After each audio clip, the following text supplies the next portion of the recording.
진짜 이 경영 일선이나 어떤 이 사업 일선에서 느끼는 일본에서 얼마나 한국이 먹히고 있는지 혹은 받아들여지고 있는지에 대한 얘기를 제대로 전달하지는 못했던 것 같아요.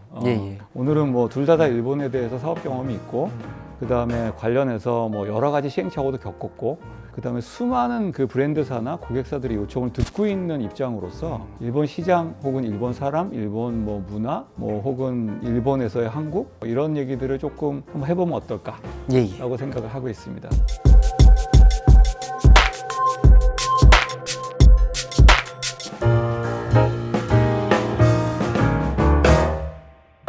저는 아까 의식주 말씀을 드렸는데 일단 의와 식이 굉장히 많이 왔고 그다음에 결국은 이제 주가 올 차례인데 인테리어나 굉장히 재미있는 사례가 사실 하나 있어요. 일본에서 뭐 락텐이나 뭐 아마존 이런 게 이제 굉장히 커다란 마켓플레이스 같은 어떤 쇼핑몰인데 종합 쇼핑몰인데 거기서 누비 이불 누비 이불이 대박을 친 적이 있습니다.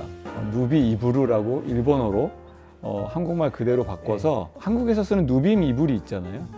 그게 일본에서 히트를 친 적이 있어요. 굉장히 좋은 인테리어 소품으로 뭐 러그로도 쓰고 뭐 사실 덮는 이불은 까는 이불이나 덮는 이불은 잘 안 썼는데 뭐 카펫이나 러그처럼 써서 히트를 친 경우가 있어서 제가 보기엔 그런 것들이 앞으로 굉장히 커다랗게 이머징하게 올라올 수 있는 카테고리지 않을까라고 생각을 합니다. 단 이제 물류적인 한계가 있기 때문에 뭐 물류적으로 뭔가 서비스를 조금 더 잘 제공해 줄 수 있는 회사 뭐 저희 MXN이 할 수 있는데요. 여기서 이제 깨알같이 이제 회사 PPL이 들어가는 건데 저희 MXN이 되게 잘할 수 있는데 그런 물류적인 서비스가 뒷받침이 되면 저는 인테리어가 들어와서 성공할 가능성이 높다고 보고 뭐 그런 시장을 보고 있기 때문에 실제 뭐 오늘의 집 지금 일본에 들어오셔가지고 론칭 준비를 하고 계시거든요. 그래서 그런 어떤 한국의 어떤 그 주거 문화가 일본 쪽에 좀 들어올 수 있는 어떤 그런 가능성이 높지 않나라고 생각하고 있습니다. 저는 그 재밌는 그러니까 문화 현상으로 말씀을 드리면 제가 봤을 때 한국의 그 뭔가 세계적인 먹힐 만한 지금 컨텐츠가 뭔가 약간 그건 것 같아요. 궁상맞은 그 컨셉들 있잖아요. 굉장히 새로운 그거 발견이다. 궁상맞은 컨셉이 뭘까? 그러니까 저는 그래서 약간 그 소소한 행복 이런 것도 사실은 이제 그동안의 어떤 전 세계적으로 유행하는 게 부자들이 약간 주도하는 럭셔리 뭐 럭셔리는 뭐 기억 잘 되겠죠. 부자들은 부자니까. 근데 그 약간 반대쪽에 있는 안티테제가 찌질함인 것 같거든요. 궁상맞음. 그게 이제 좀 순화시켜 말하면 소박함 뭐 이런 소박함? 거네, 그죠? 근데 이제 사실 한국 지금 컨텐츠가 세계적으로 먹히는 넷플릭스도 그런 내용들이에요. 그렇구나. 되게 불쌍하고 힘들고 그러네. 오징어 게임 기생충 다 이런 게 그런 느낌이네요. 한국에 이미 문화가 있는 거죠. 그러니까 소소한 뭐 약간 컵밥 같은 거. 근데 오히려 그게 약간 힙할 수도 있겠다는 생각을 하는 거죠. 왜냐면은 그걸 지금 한국이 트렌드를 주도하는 거죠. 그러니까 한국 젊은 분들이 많이 이제 힘드시다라는 거의 반증이기도 하지만 거기서 나오는 소박함과 궁상맞음이 주는 힙함. 그쵸. 그게 저는 일본에서 먹힐 것 같다. 그거 굉장히 새로운 시각이다. 전혀 생각을 못했네. 일반적인 회사라면 그런 걸 타겟을 하지 않거든요. 일본 회사분들도 사실은 대부분 돈을 지불하는 타겟들을 대상으로 하시니까 유니클로도 사실은 30, 40대가 타겟인 거잖아요. 맞아요. 그런 이제 20대를 타겟으로 한 문화들이 한국에서 많이 지금 생성되고 있기 때문에 10대, 20대 소소한 행복을 약간 획득할 수 있는 것들이 잘 먹히는 것 같다. 그거를 그냥 굉장히 솔직하게 보여주는 그런 것들을 부끄러워하지 않고 그런 것들이 그게 상품이든 서비스든 들어와서 성공할 수 있을지도 있겠다. 그게 한국 문화인 것 같아요. 그러니까 약간 한국 분들은 당당하잖아요. 맞아. 약간 좀 뭔가 위축되지 않지. 내가 돈이 없는 거는 내가 모자란 게 아니라 사회가 문제가 있다고 생각을 하시잖아요. 그게 약간 진짜 일본이랑 다른 문화인 것 같아요. 자신감이 있죠. 그래서 멋있는 것 같아요. 맞습니다. 야, 굉장히 새로운 시각이네요.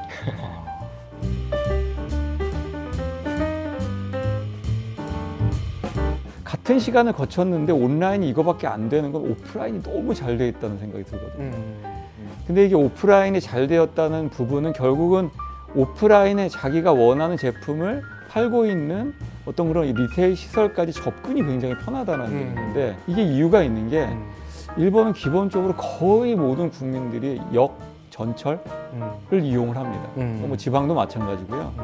한국처럼 이렇게 차가 중심의 어떤 그런 데는 컬처가 아니라 역을 중심으로 그 생활이 이루어지기 때문에 역이라고 하면 하루에 2번은 반드시 똑같은 장소를 거치게 되고 일본에 사실은 우리가 흔히 아는 유명한 유통시설들이 다 사실은 철도회사가 갖고 있는 땅에 철도회사가 갖고 있는 역 건물에 그런 유통시설을 줘서 성공한 사례가 많기 때문에 내가 항상 그 옆을 지나가기 때문에 굳이 온라인에서 물건을 보지 않고 사는 것보다는 충분히 많은 거의 모든 물건을 오프라인에서 살 수 있는 환경이 있지 않나. 그렇기 때문에 온라인 침투가 굉장히 어렵고 그 대표님이 말씀하신 것과 거의 같은 맥락일 것 같기는 한데요. 제가 볼 때 아날로그로 가장 편한 시스템을 만든 나라인 것 같아요. 저는 어떤 이 변화라는 것 자체는 불편함에서 발생을 한다고 보는데 이거에 대한 힌트를 얻은 거는 일본이라는 어떤 문화적 특성이라고 보지 않아요. 제가 한국을 최근에 코로나 때문에 오랜만에 가서 느낀 게 환승 시스템이 한국이 되게 잘 돼 있잖아요. 잘 돼 있죠. 근데 생각보다 교통카드 찍는 거는 불편했어요.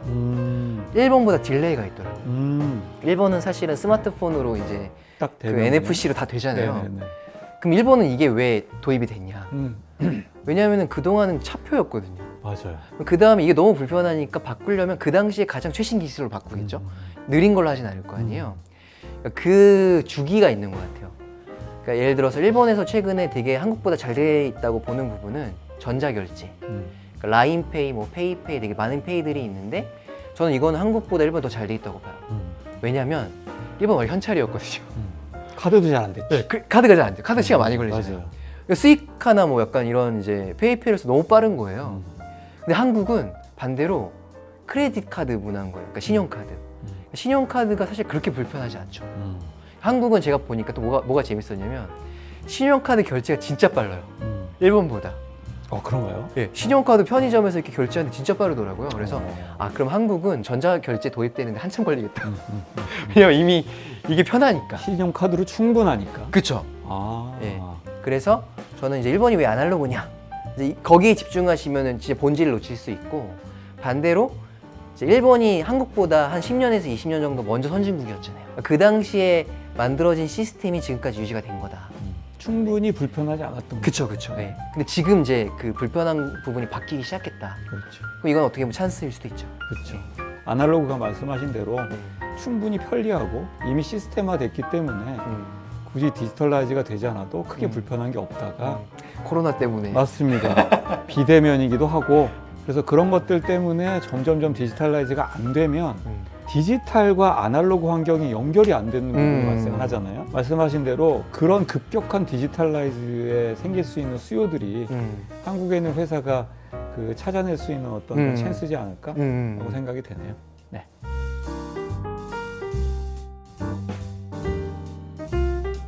그러니까 오프라인 시장 상황 사실 코로나 전후, 그 코로나 중이 좀 많이 다르긴 해서 조금 나눠서 얘기를 해보면 사실 코로나 전부터도 사실은 오프라인, 그러니까 온라인을 해야 된다라는 생각은 다들 가지고 계셨었기 때문에 느리지만 진행이 되고 있었었고요. 그 다음에 이제 코로나가 터지면서 급격하게 우리 온라인을 해야 돼. 그러니까 오프라인 시장이 많이 어쩔 수 없이 그건 뭐 일본뿐만 아니라 모든 나라가 그랬다고 생각을 하지만 오프라인 시장이 많이 죽었어요. 최근에 이제 그 패션 회사분들을 만나 보면 저희가 또 만나는 분들이 오프라인 온라인을 같이 하시는 분들이 많이 계시다 보니까 나눠지는 것 같아요. 어떻게 나눠지냐? 오프라인 돌아왔다. 그래서 온라인 어떻게 하는지 몰라서 깝깝했는데 잘 됐다. 역시 오프라인 열심히 하자. 또 분명히 있는 것 같고요. 그 다음에 오프라인이 다시 이제 회복이 되지만 우리가 이런 위기가 다시 또 언제든지 올 수 있어. 그러니까 온라인도 분명히 성장 가능성이 있다는 걸 봤어. 그러니까 같이 해야 돼. 라는 게 일단 그 제가 볼 때 B2B 상황.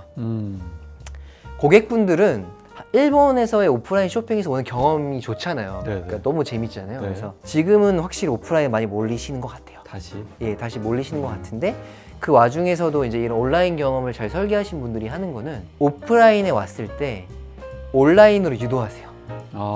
매장은 계속 오지는 못하잖아요. 이른바 O2O네요. 예, OMO, O2O 이렇게 많이 이제 얘기를 하는데 이제 저희 고객사분들도 되게 잘 하시는 게 매장 점원들이 얘기하면서 이제 온라인으로 가입을 유도하세요. 그 다음에 이제 온라인으로도 연락이 왔을 때 그분이 응대를 하시는 거예요. 온라인과 오프라인의 경험을 이제 연결시키는 거, 그게 저는 핵심인 것 같고 그게 이제 트렌드가 되지 않을까? 그 시장에 대한 가능성을 확실히 느낀 거죠, 이번에. 예. 그래서 제가 보기에는 그거를 일본이 뭐 온라인을 다시 포기하진 않을 것 같고요. 대신 일본만이 또 가지는 OMO 뭐 오토 같은 어떤 일본만이 갖는 새로운 OMO 오토가 나오지 않을까 그럴 것 같아요. 라는 부분이 좀 느껴집니다. 사실 채널톡도 한국이랑 일본에서 쓰는 부분이 비슷한 부분도 있지만 되게 일본이 재밌는 부분들이 있어요.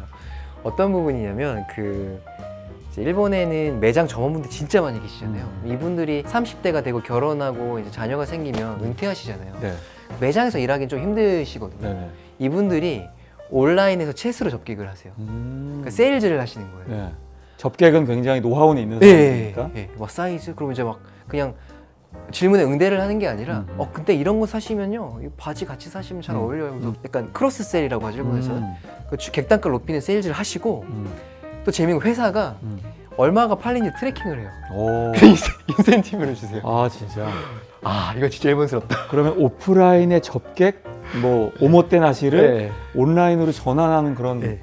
예가 되겠네요. 예, 그걸 진짜 하시더라고요. 아 대단하다. 그게 역시 네. 또 일본만이 가질 수 있는 또 OMO네요. 네, 그 시스템을 만들고 또 이제 뭐 트래킹 하시고 교육도 하고 이런 걸 보면서 이건 진짜 일본스럽다. 네.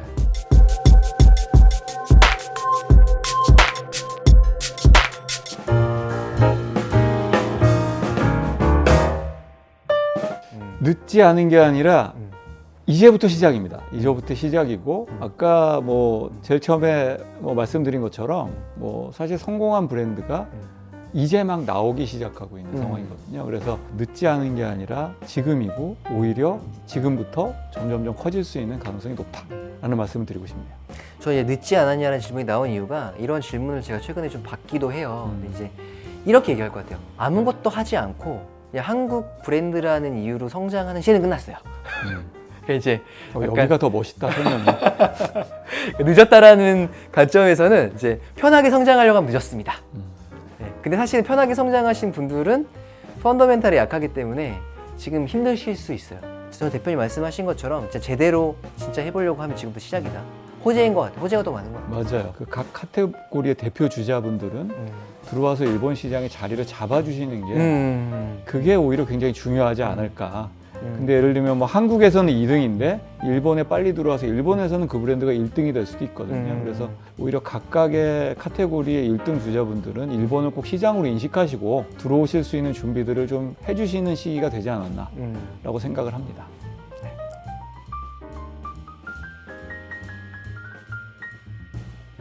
딸이 한 명 있는데 그 딸이 이제 대학생이에요. 대학생인데 학교에서 그러니까 고등학교에 이제 일본 학교를 다녔는데 친구들이 나 한국 사람으로 태어나고 싶어. 뭐 이렇게 얘기하는 친구들 뭐 다는 아니겠지만 이렇게 얘기하는 친구들이 생겼다고 합니다. 그만큼 한국을 받아들이고 한국이 너무 좋아라고 하는 부분에 대해서 거부감이 없는 세대들이 있을 정도가 생겼고요. 그다음에 이제 그 도쿄에서 제일 유명한 이제 코리아타운이 이제 싱오쿠보라고 하는 지역이 있는데 거기에 이제 음식점에 이렇게 앉아 있으면 일본에서는 한본어라고 하는데요.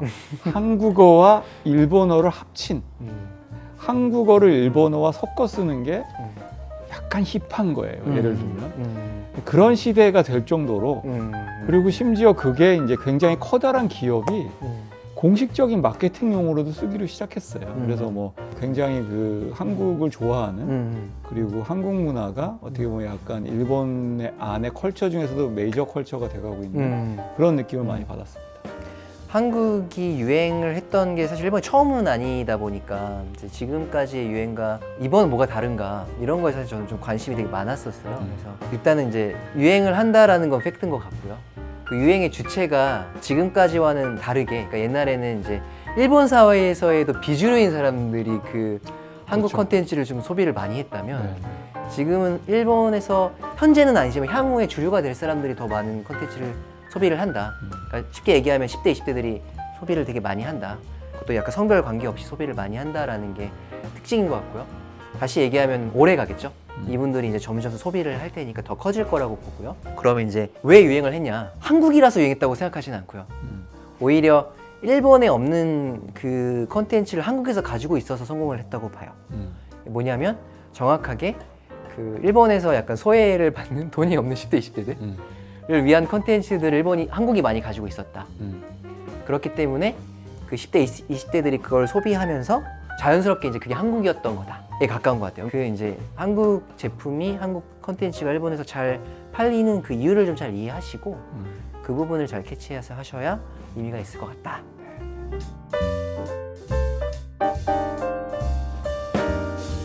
진짜 어려운 질문이라고 생각합니다. 왜냐하면 어려운 질문인데 그래도 제가 한 17년, 18년 살면서 느낀 거를 말씀드리면 한국은 돌파라고 생각이 돼요. 돌파. 사회의 모든 면에 있어서 계속 돌파를 해나가는 게 약간 컬처인 것 같고 거기에 따른 상향심인 거죠. 위로 내가 올라가겠다고 하는 에너지가 엄청나게 있다. 그래서 이제 돌파라고 표현을 하고 싶고 일본은 쌓는다. 그래서 항상 뭔가 돌파라는 개념이라기보다는 계속 자기 거를 밑에 쌓아가면서도 그걸 밟고 올라가고 또 쌓으면서 밟고 올라가고 그러니까 한국은 돌파를 빨리 해야 되잖아요. 일본은 단단하게 쌓아야 돼요. 그 개념이 굉장히 다르지 않나. 근데 이게 들어와서 마케팅을 하실 때도 돌파하는 마케팅은 잘 안 먹혀요. 실제 하나씩 인지도를 쌓아가면서 저변을 넓히는 거. 시너지가 나죠. 맞습니다. 네. 저변을 넓히는 마케팅이 되게 중요해서 시간이 많이 걸리지만 한 번 올려 단단하게 쌓아 올린 기초는 잘 안 무너져요. 저는 뭐 대표님이 좀 멋있게 말씀해 주셨으니까 저는 한국은 냄비의 나라, 일본은 뚝배기의 나라. 한국은 빨리 반응이 오고 다 빨리 식죠. 일본은 천천히 반응이 오지만 오래 간다. 뭐 가스비는 뭐 뚝배기가 더 많이 들죠. 맛은 어떨지 모르겠어요. 맛은, 예, 근데 그 맛은. 빨리 끓이는 게 사실은 라면은 맛있잖아요. 그쵸. 인스턴트 라면은 맛있는데 저마다 제 맛이 있는데. 맞습니다. 예. 그래서 그 얘기는 결국은 뭐 돌파든 뚝배기든 네. 아니면 뭐 쌓는 거든 냄비든지 간에 네. 결국은 한국에서의 어떤 그런 성공 사례들 이 한국에서 난 이런 방식으로 성공했는데 일본에도 똑같은 방식으로 하면 되잖아 라고 말씀하시는 경영자분이 많아요. 근데 이거는 좀 버려주셨으면 좋겠고 뭐 일본은 일본 나름대로의 방식이 있는데 그게 어떻게 보면 굉장히 약간 트레디셔널하게 보여질 수 있습니다. 별로 이렇게 획기적이지 않고 뭐 좀 아날로그적인 게 있고 뭐 오프라인이 좀 들어가고 이런 부분이 있는데 사실은 그런 식으로 인지도를 저변을 쌓아서 천천히 올라가는 게 조금 참아 가시면서 천천히 올라가는 게 궁극적으로 일본에 성공할 수 있는 가장 빠른 길이 될 수 있다라고 말씀을 마지막으로 드리고 싶네요. 네.